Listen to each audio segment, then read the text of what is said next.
నమస్కారం బాబు గారు, మీరంటే చాలా గౌరవం నాకు.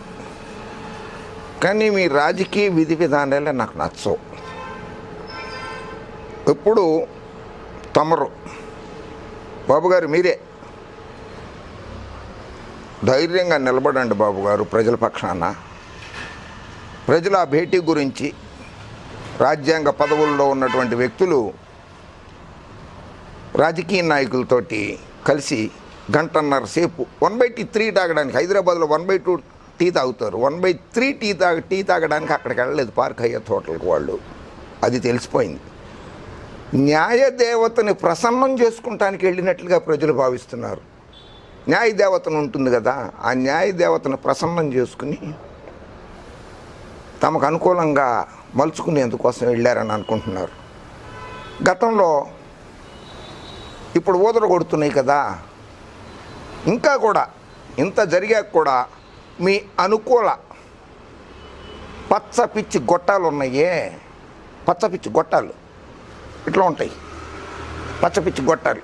ఆ గొట్టాలు ఆ హోటల్ క్రెడిబిలిటీ పోతుందేమో, ఆ వీడియో ఫుటేజ్ బయటికి ఎలా వచ్చింది, అసలు కారణం ఏంటి, వాళ్ళు చర్చించుకోవటానికి వెళ్ళి ఉండవచ్చు, బిజినెస్ వ్యాపార సంబంధాల కోసం వెళ్ళి ఉండవచ్చు, ఇట్లాంటివన్నీ చెప్తున్నారు. It's all bullshit and non sense.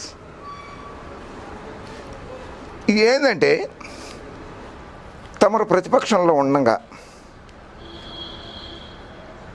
89 ఏళ్ల వయసులో ఆంధ్రప్రదేశ్ రాష్ట్రానికి 21 గవర్నర్గా ప్రమాణ స్వీకారం చేసిన నారాయణ దత్ తివారీ, ఉత్తరప్రదేశ్కి 3 సార్లు ముఖ్యమంత్రిగా, ఉత్తరాఖండ్కి 1 సారి ముఖ్యమంత్రిగా పనిచేసి ఆ తర్వాత మన ఆంధ్రప్రదేశ్ ఉమ్మడి ఆంధ్రప్రదేశ్ గవర్నర్గా పదవి బాధ్యతలు చేపడితే ఆయన్ని పాపం పచ్చపిచ్చి గొట్టాలు ఒక మైనింగ్ కాంట్రాక్ట్ కోసం అని చెప్పి, ఆ తర్వాత ఆయన నేను నీ భార్యని, నాకు పుట్టిన కొడుకు నీ కొడుకే అని చెప్పి సుప్రీంకోర్టు దాకా వెళ్ళినటువంటి కేసులో ఉజ్వల, ఆయన భార్యగా చెప్పుకున్నటువంటి ఉజ్వల వేసిన కేసులో మీకు అనుకూలంగా ఆవిడ్ని మారుస్తాము అని చెప్పి ఆవిడ్ని మార్చేందుకు సహాయపడేందుకు కొంతమంది యువతలు వచ్చారని చెప్పి ఆయన దగ్గరికి పంపించి, గవర్నర్ గారి దగ్గరికి, దాన్ని స్టింగ్ ఆపరేషన్ పేరుతోటి పంపించింది మీరే, మీ పచ్చగొట్టాల వాళ్ళే పంపించి స్టింగ్ ఆపరేషన్ చేసి ఆయన వ్యభిచారం, రాజభవనంలో వ్యభిచారం చేస్తున్నారనేటువంటి దుర్మార్గపోయినటువంటి ఆరోపణలు చేశారని నాతో చెప్పారు ఎన్డీ తివారీ గారు. నేను ఎన్డీ తివారీ గారు ఆయన రాజీనామా చేసిన తర్వాత అలహాబాద్ వెళ్ళిపోయారు. అలహాబాద్లో నేను ఆయన్ని కలిశాను, మహాకుంభమేళాకి వెళ్ళినప్పుడు ఆయన్ని కలిశాను, ఆయన ఇంటర్వ్యూ చేశాను. ఆయన ఆ రోజునాడు నాతో చెప్పారు, మీ పచ్చ పిచ్చి కొట్టాలి స్టింగ్ ఆపరేషన్ చేసినాయి అని. ఎన్డీ తివారీ గారు అప్పుడు తమరేమన్నారు బాబు గారు గుర్తు తెచ్చుకోండి. అపోజిషన్ లీడర్గా, today what they have shown is very bad and everybody should be ashamed of it. I demand that immediately the governor should resign or otherwise government of India should sack him.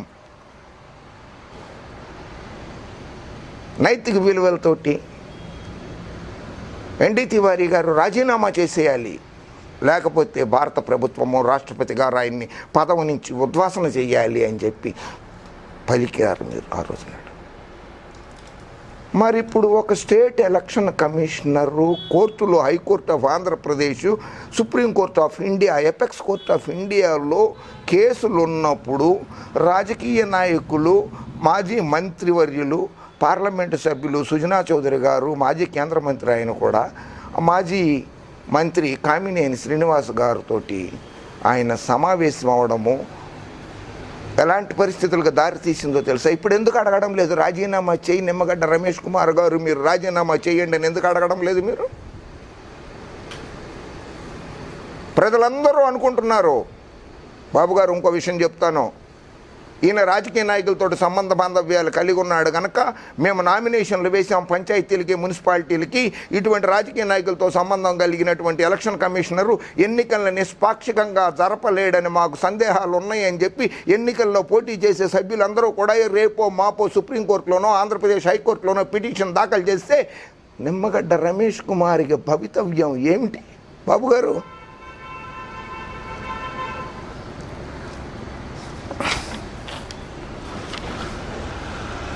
CC footage ఎలా వస్తుంది, బయటికి ఎలా వెళ్ళింది, ఆ హోటల్కు ఉండే credibility ఏమిటి, విఐపీలకి privacy ఉండదా? భలే క్వశ్చన్లు సంధించారు పచ్చపిచ్చి గొట్టాలు. సమర్థించడానికి కూడా కొన్ని హద్దులనే ఉంటాయి. పాత్రికేయ వృత్తిని పణంగా పెట్టద్దు, వ్యభిచార గృహాలకినూ రాజకీయ వ్యభిచారానికి వాడొద్దని విజ్ఞప్తి చేస్తున్నాను.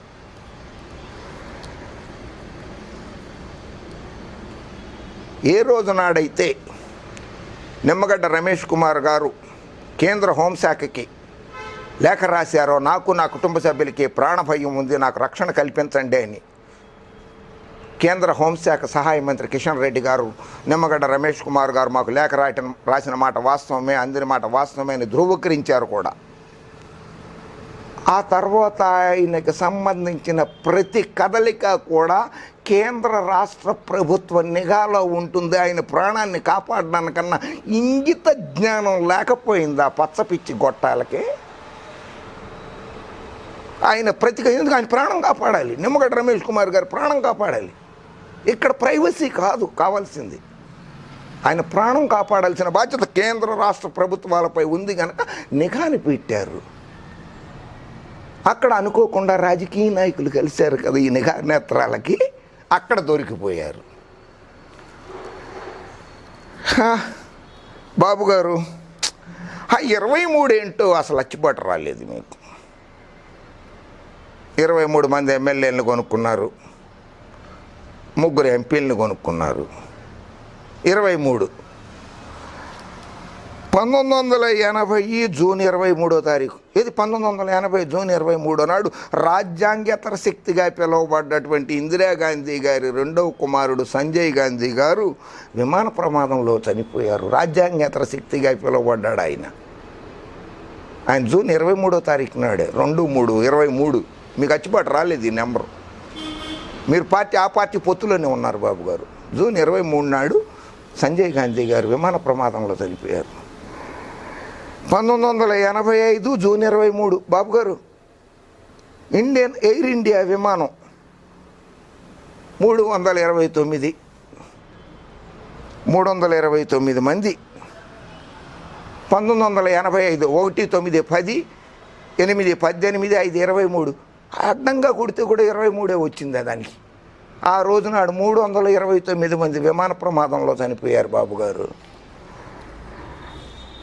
అబ్బా, మీ స్నేహితులు, మీ రాజకీయ గురువు, ఆంధ్రప్రదేశ్ రాష్ట్ర మాజీ ముఖ్యమంత్రి గారు 1935లో పుట్టారు ఆయన. ఆయనగా కూడా రాజ్యాంగ విలువల్ని తుంగలో తొక్కారు, రాజ్యాంగాన్ని అపహాస్యం చేశారని చెప్పారు కదా. ఆయన జన్మ తేదీ కూడా జూన్ 23వ తారీఖే. రాజ్యాంగాన్ని అపహాస్యం చేసిన ఒక ఆయన, రాజ్యాంగేతర శక్తి అని పిలువబడ్డ సంజయ్ గారు, వీళ్ళందరూ కూడా జూన్ 23. మనకి 23 అచ్చిబాటు రాలేదు. మరి మీ మిత్రులు అటువంటి వాళ్ళందరికీ ఏమీ ఇది జరుగుతుందో అన్న భయం నాకున్నది. వాళ్ళందరూ క్షేమంగా ఉండాలి, వారందరికీ న్యాయంగా ఉండాలి, ఆయురారోగ్య అష్టైశ్వర్యాలతో తోలనాడాలని చెప్పి ఉండాలని చెప్పి నేను మనస్ఫూర్తిగా కోరుకుంటున్నాను బాబు గారు. అడగండి, ఆ సీసీ ఫుటేజ్ బయటికి ఎలా వచ్చిందో సిబిఐ ఎంక్వైరీ ఏమని అడగండి బాబు గారు. ఇప్పుడు మీరు ఏ పార్టీతో పొత్తులో ఉన్నారు? కాంగ్రెస్ పార్టీ కదా. ఆ కాంగ్రెస్ పార్టీకి చెందిన ప్రముఖ నాయకుడు టి సుబ్బరామిరెడ్డి గారిదే park Hayath hotel.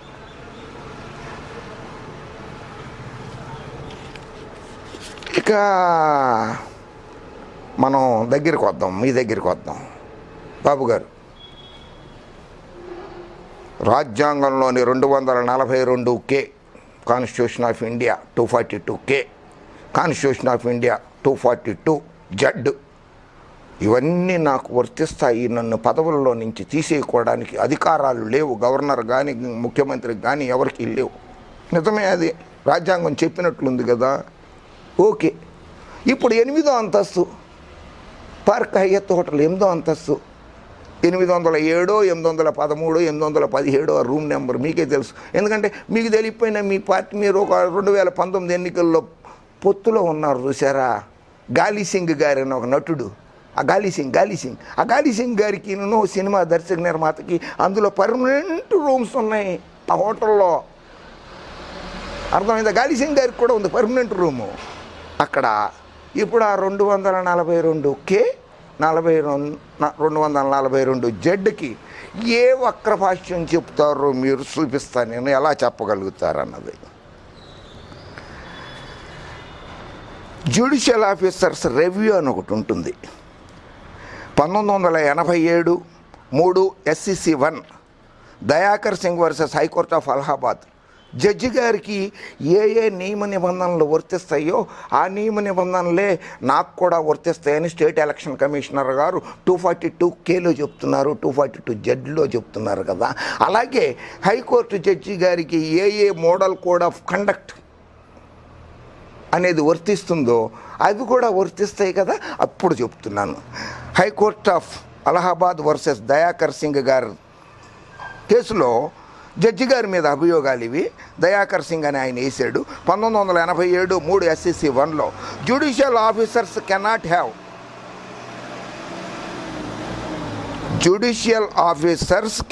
Have two standards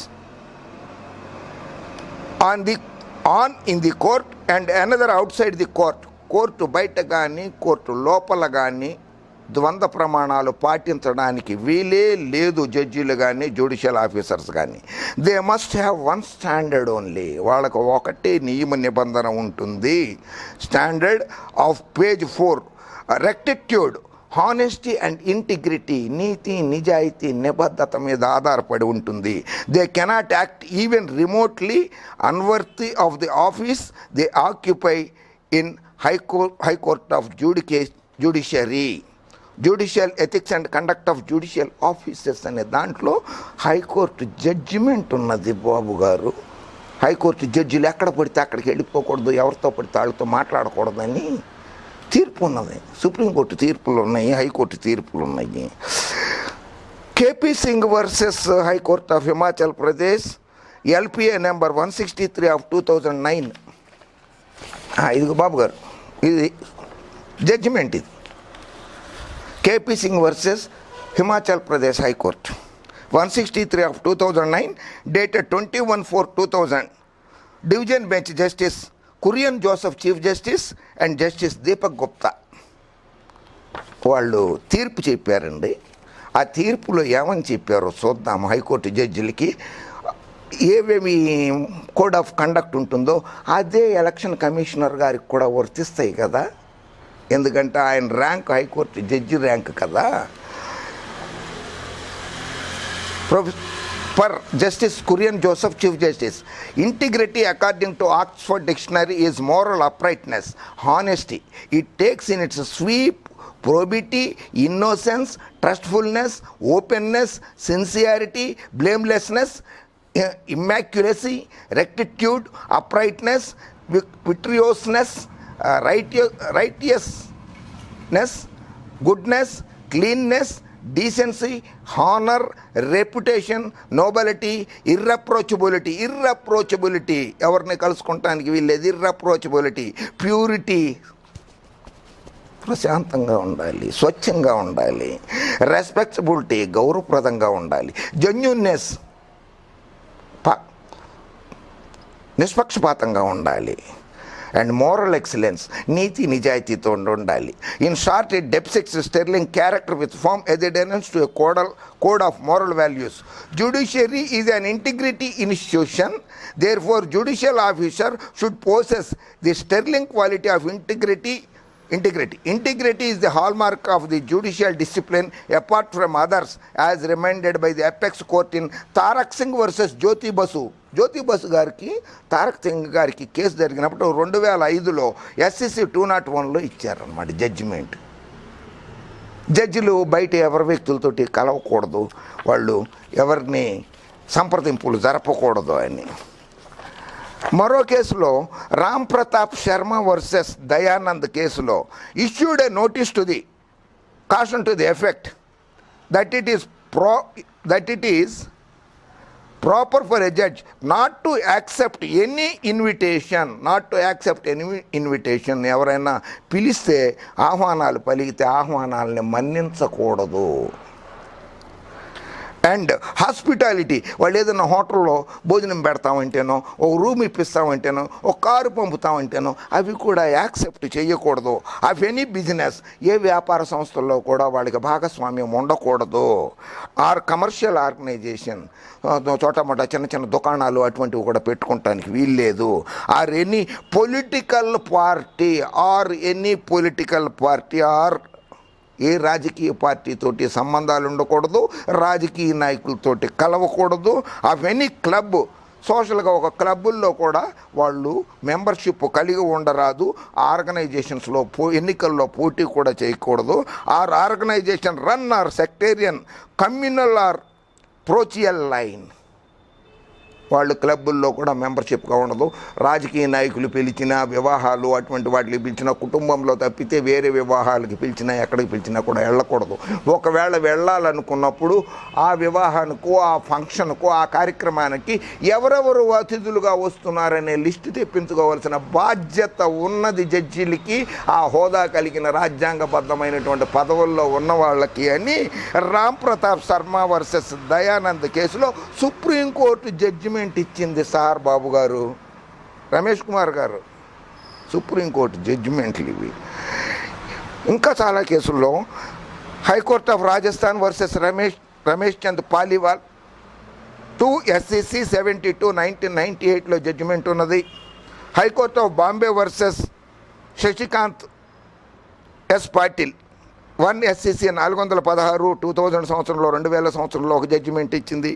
registrar general Patna high court versus Pandey Gajendra Prasad 6 SCC 357 2012లో ఒక జడ్జిమెంట్ ఇచ్చింది. C Ravindran Iyer versus justice AM Bhattacharjee 5 SCC 457 1995లో కూడా ఒక జడ్జిమెంట్ ఇచ్చింది సుప్రీంకోర్టు. జడ్జిలు ఎటువంటి ఫంక్షన్లకి వెళ్ళకూడదు, ఎటువంటి ఫంక్షన్లలో కూడా వాళ్ళు పాల్గొనరాదు అని. Integrity is the hallmark of judicial discipline apart from others. It is high time the judiciary to utmost care to see that the temple of justice, న్యాయదేవత, temple of justice does not crack from inside which will lead to a catastrophe in the judicial delivery system, resulting in the failure of public confidence in the system. ఇట్లా మీరు కనుక కలిసినట్లయితే జడ్జీలు కానీ, రాజ్యాంగబద్ధ పదవుల్లో ఉన్నవాళ్ళు కానీ, రాజకీయ నాయకులను కలిసినా, వ్యాపారస్తులను కలిసినా కానీ ప్రజల్లో న్యాయ వ్యవస్థ మీద, న్యాయమూర్తుల మీద గౌరవం సన్నగిల్లుతుంది, అప్రతిష్ట మూటగట్టుకోవాల్సి వస్తుందని తారక్ సింగ్ వర్సెస్ జ్యోతి బసు 2005 1 SCC 2001లో సుప్రీంకోర్టు తీర్పు చెప్పింది. బాబు గారు, it must be remembered that woodpeckers inside pose a larger threat than the storm outside. మన హృదయం కల్మషం లేకుండా ఉండి ఇటువంటివన్నీ చేయకపోతే న్యాయ వ్యవస్థకు మంచి పేరు వస్తుంది అని చెప్పింది. Under the bar council of India rules, the attributes apply with equal force may with stronger vigour to judicial officers. In high court of judicature for Rajasthan versus Ramesh Chand Paliwal 1998 2 SCC 72, judges have been described as hermits, దేవుళ్ళ కింద గుర్తిస్తున్నారు. Further reminding that they have to live and behave like hermits, దేవుళ్ళు లాగానే ఉండాలి వాళ్ళు. Who have no desire or aspiration, వాళ్ళకి ఎటువంటి కోరికలు అనేటువంటివి ఉండకూడదు.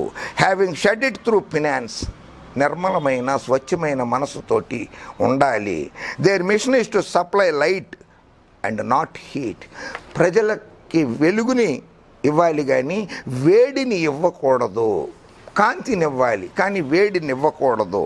In Tarak Singh case, Supra having regard to the plain truth that the judiciary is also named managed by human beings at in view of their privileged position, it was cautioned as follows.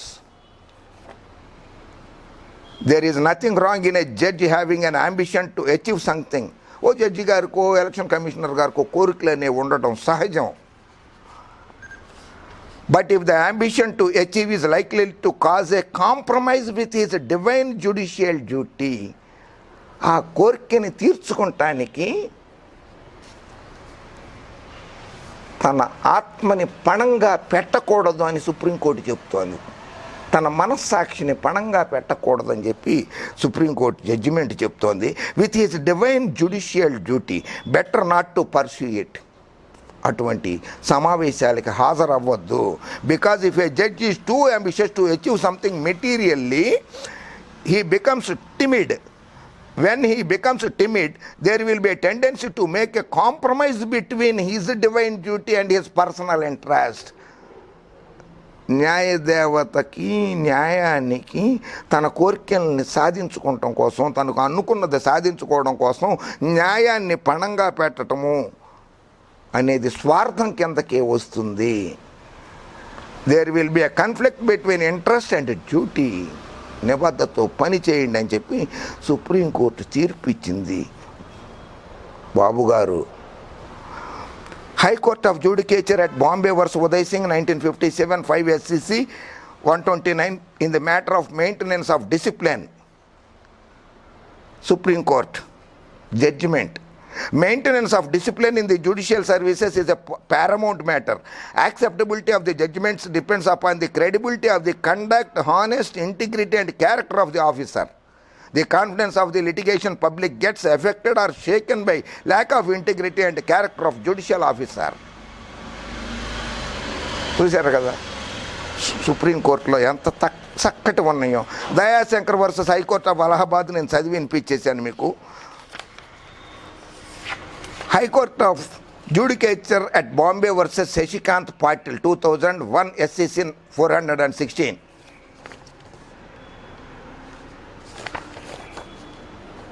A dishonest judicial personage is an oxymoron having regard to certain sporadic instances of lack of probity and integrity among some of the personnel who man this high office. It is high time that specific standards are set with regard to value system to be adopted and followed by the members serving in the temple of justice. Temple of justice అంటున్నారు supreme court జడ్జిలు కూడా. న్యాయ వ్యవస్థను కానీ రాజ్యాంగ వ్యవస్థను కానీ అదొక దేవాలయం అంటున్నారు. ఆ దేవాలయానికి కళంకం తెచ్చారు బాబు గారు, మీరు, మీ శిష్యులు. No doubt there are more self imposed than imposed. While dispensing justice, the messenger is also important as the message itself. A judge is judged not only by quality of his judgment. ఓ judgment ఇచ్చారంటే ఆ జడ్జిమెంట్ను ప్రకారంగానే ఆ judge గారిని అంచనా వేయకూడదు. But also by the quality and purity of his character. Purity of his character, అతని క్యారెక్టర్ను కూడా ఆ జడ్జి గారు ఆ రాజ్యాంగ బద్ధమైనటువంటి పదం అనుభవిస్తున్న వారి క్యారెక్టర్ను కూడా మనము పరిగణనలోకి తీసుకోవాలి అని సుప్రీంకోర్టు జడ్జిమెంట్. సార్ ఇది నేను చెప్పింది కాదు sir. But also by the quality and purity of his character and measurable stand of that character is impeccable integrity reflected transparently in his personal life also as well. వ్యక్తిగత జీవితంలో కూడా అతను దేవుడు లాగానే ఉండాలి. ఆ రాజ్యాంగబద్ధ పదవిలో ఉన్నటువంటి వాళ్ళు స్టేట్ ఎలక్షన్ కమిషనర్స్ కానీ లేకపోతే న్యాయమూర్తులు కానీ. సుప్రీంకోర్టు జడ్జిమెంట్లు ఇవి. High court of judicature versus Shashikant Patel Bombay. Dishonesty is the stark antithesis of judicial probability. Dishonesty Any instant of a High Court condoning and compromising with the dishonest deed of one of its officers would only be contributing to erosion of the judicial foundation. Every hour we must remind ourselves that the judiciary floats only over the confidence of the people. Confidence of the people. ప్రజల విశ్వాసం మీదే న్యాయ దేవత కానీ న్యాయస్థానాలు కానీ న్యాయమూర్తులు కానీ ఉంటారన్నది అర్థం చేసుకోండి. Such confidence is the foundation on which the pillars of judiciary are built. ప్రజల విశ్వాసం మీదే న్యాయ వ్యవస్థకి చక్కగా నిలబడుతుంది, మంచి పేరు తెచ్చుకోగలుగుతుందని ఇచ్చింది. Registrar general Patna high court versus Pandey Gajendra Prasad 2012 STPL 305 supreme court SC. There is no gainsaying that while it is imperative for the High Court to protect honest and upright judicial officers against motivated and concocted allegations, it is equally necessary for the High Court not to ignore or condone the dishonest deed on the part of any judicial officer. High court జడ్జికి ఉన్నటువంటి నిబంధనలన్నీ నాకు వర్తిస్తాయి 242 ప్రకారంగా 242Z ప్రకారంగా అని చెప్పుకుంటున్నారు కదా, ఇవన్నీ కూడా వర్తిస్తాయి మీకు. ఈ తీర్పులన్నీ కూడా వర్తిస్తాయి సుప్రీంకోర్టు జడ్జిమెంట్లు. High court of judicature at Bombay versus Sachikant Patil 2001 SCC 416 highlighting a marked and significant difference between a judicial service and other services. ఆ జడ్జిమెంట్లో the judges at whatever level they may be represent the state and its authority, unlike the bureaucracy or the members of the other services. Judicial service is not merely an employment, nor the judges merely employees. They exercise sovereign judicial power. They are holders of public office of great trust and responsibility. If judicial officer tips the seals of justice, its rippling effect would be disastrous and deleterious. A dishonest judicial personage is an oxymoron అని ఉన్నది. సరే, ఇంకా చాలా ఉన్నాయి కానీ సమయం లేదు, మళ్ళీ మాట్లాడుకుందాం అంటే ఎప్పుడన్నా. Last Rajendra Singh Verma through versus lieutenant governor national capital region of Delhi 2011-10 SCC 1లో తీర్పు చెప్తూ reiterating the principle laid down in Shashikant S. Patil and others supra this court observed అని చెప్పి full court of the high court recommend compulsory if the authority bona fide forms an opinion that the integrity of a particular office is doubtful, the correctness of that opinion cannot be challenged before courts. So Babu garu, ఇప్పుడు అక్కడ కోర్టులో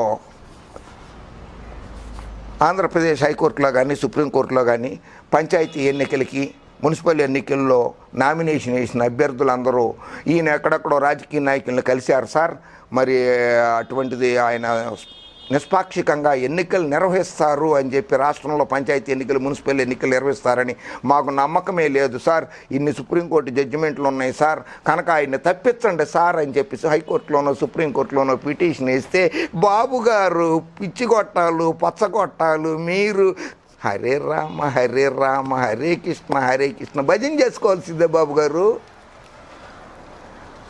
ఇంకొకటి ఆఖరికి చెప్పేస్తున్నా, ఇంకా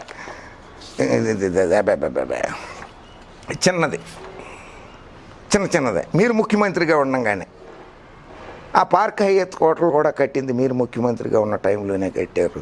మీరు కూడా 5 సంవత్సరాలు ఆ హోటల్లో మీరు అధికార నివాసంగా వాడుకున్నారు దాన్ని. అమరావతి రాజధానిలో అక్కడ ఉండడానికి హైదరాబాద్ వచ్చినప్పుడల్లా ఎన్ని కోట్ల రూపాయలు ఆ హోటల్కి బిల్లు పేమెంట్ చేశారు, చాలా పేమెంట్ చేశారు కదా. To government of India ministry of tourism H&R division వాళ్ళు 2018లో ఒకటి, 2014లో ఒకసారి, 2017లో ఒకసారి హోటళ్ళకి పర్మిషన్లు ఇచ్చేటప్పుడు వాళ్ళ రూల్స్లో ఏమని చెప్తారంటే, వాళ్ళ రూల్స్లో నెంబర్ 8 TH1 3/2013 2014 dated 16/12/2014 2012/6/2017లో ఏమని చెప్తారంటే ఆ హోటళ్ళల్లో ఏమేమి ఉండాలి. మీరు అడిగారు కదా, ఇక్కడ రాసి ఉంది చూడండి. 4లో site plan, front and side elevation, 4 ప్లాన్లలో local approvals by municipal authority and concerned police authority. మీ ప్రభుత్వ హయాంలో కూడా పోలీసులు చాలామంది హోటళ్ళ మీద రైడ్ చేసి చాలామంది నటీనటుల్ని, హీరోయిన్లని, మీ మిత్ర బృందాన్ని కూడా వైజాగ్లో పట్టుకున్నారు కిందటి సంవత్సరమే 2019 చివరిలో. మీ మిత్ర బృందాన్ని, మీ పచ్చపిచ్చి స్నేహితుల్ని వైజాగ్లో కూడా పట్టుకున్నారు వ్యభిచార చట్టం కింద. హోటళ్ళ మీద రైడ్ చేసే అధికారం కానీ, హోటళ్లలోకి తను అనుమానాస్పదంగా వ్యక్తులు ఎవరైనా వెళుతుంటే వాళ్ళ మీద కానీ నిఘా పెట్టడానికి పోలీసు యంత్రాంగానికి చట్టబద్ధత ఉన్నది అని చెప్పి government of India, ministry of tourism, H&R department 2014లో ఒకసారి ఉత్తర్వులు, 2017లో ఉత్తర్వులు, 2018లో కూడా ఉత్తర్వులు ఇచ్చింది బాబు గారు. మాత్రం ఇంత ఇంగిత జ్ఞానం లేదా? 13 ఏళ్ళు ముఖ్యమంత్రిగా, దాదాపు 9 ఏళ్ళు ప్రతిపక్ష నాయకుడిగా పనిచేశారే మీరు. పోలీసులుగా హక్కు లేదంటారు. సిబిఐ విచారణ అడగండి, భలే చక్కగా తెలిసిపోతుంది కదా. మీ బండారము, మీ భక్తుల బండారము, మీ స్నేహితుల బండారాలన్నీ బయటకు వచ్చేస్తాయి. దెమ్మ తిరిగి కళ్ళు తిరిగిపోతాయి, ఒక్కొక్కడికి సొక్కలు కనపడతాయి పార్క్ ఎత్తుల పైన కూర్చుంటే. మీ గాలి సింగ్ గారు రూమ్కి వెళ్ళారేమో, ఒకసారి గాలి సింగ్ గారితో కన్ఫర్మ్ చేసుకోండి. పాపం ఆయన కూడా చాలా కాలం నుంచి ఆయన మాట్లాడడం లేదు, ఆయన కూడా ఖాళీగా కూర్చున్నారు ఈ మధ్య. ఆయన కూడా ఒకసారి అడగండి. కనుక ఇది మాత్రం మరి తెలిసి చేశారో తెలియక చేశారో తెలియదు. అందులో కలిసిన వాళ్ళల్లో కొంతమందికి హాస్పిటల్స్ కూడా ఉన్నాయి. కొంచెం జ్ఞానం ఉపయోగించుకుని హాస్పిటల్లో ఎవరినో ఒకరిని పేషెంట్ని చూడడానికి వెళ్ళామని చెప్పి ఆ పేషెంట్ పక్కన కూర్చుని కరోనా పేషెంట్ అని చెప్పి చూడడానికి వెళ్ళామని చెప్పి ఆ పక్కన కూర్చుని మాట్లాడుకుంటే అయిపోయేది కదా. చెప్పు హోటల్లో రూములు తీసుకుని హోటల్లోకి వెళ్ళి మాట్లాడాలా? ఆ న్యాయదేవత ప్రసన్నం చేసుకున్నారో లేదో తెలియదు, కానీ ప్రజలు మాత్రం మీ అందరి మీద చాలా అసంతృప్తితో ఉన్నారు. న్యాయదేవత కూడా కోపగించుకుంటోంది. త్వరలోనే న్యాయదేవత కూడా ఆ దేవత సహనాన్ని పరీక్షించారు కనుక ఆవిడ కూడా, న్యాయదేవత కూడా మీకు సరైన జ్ఞానాన్ని ప్రబోధింపజేస్తుందని అనుకుంటున్నాను బాబు గారు. అయితే ఈ వీడియో తర్వాత చూసేవాళ్ళకి, వీక్షించే వాళ్ళకి ఒక విజ్ఞప్తి చేస్తున్నాను. హెచ్చరిక కాదు, హెచ్చరిక లాంటి విజ్ఞప్తి చేస్తున్నాను. కామెంట్లు చేసేటప్పుడు ఒళ్ళు దగ్గర పెట్టుకునే కామెంట్స్ చెయ్యండి. అమ్మ అక్క బూతులు కానీ, లం కొడుకులు, వెధవ ఇటువంటి పదాలు కానీ వస్తే మిమ్మల్ని అందరినీ జీవితాంతం అటువంటి కామెంట్లు పెట్టిన వాళ్ళవన్నీ ఆ కామెంట్లని DGP and IGP government of Telangana, DGP and IGP of Andhra Pradesh, ministry of home affairs న్యూఢిల్లీకి పంపడమే కాకుండా మీ జీవితాంతం మిమ్మల్ని కోర్టుల చుట్టూరా తిప్పుతానని తెలియజేస్తున్నాను. అర్థమైందా? కామెంట్లు పెట్టేటప్పుడు ఒళ్ళు దగ్గర పెట్టుకుని కామెంట్లు పెట్టండి అని చెప్తున్నాను. జై హింద్.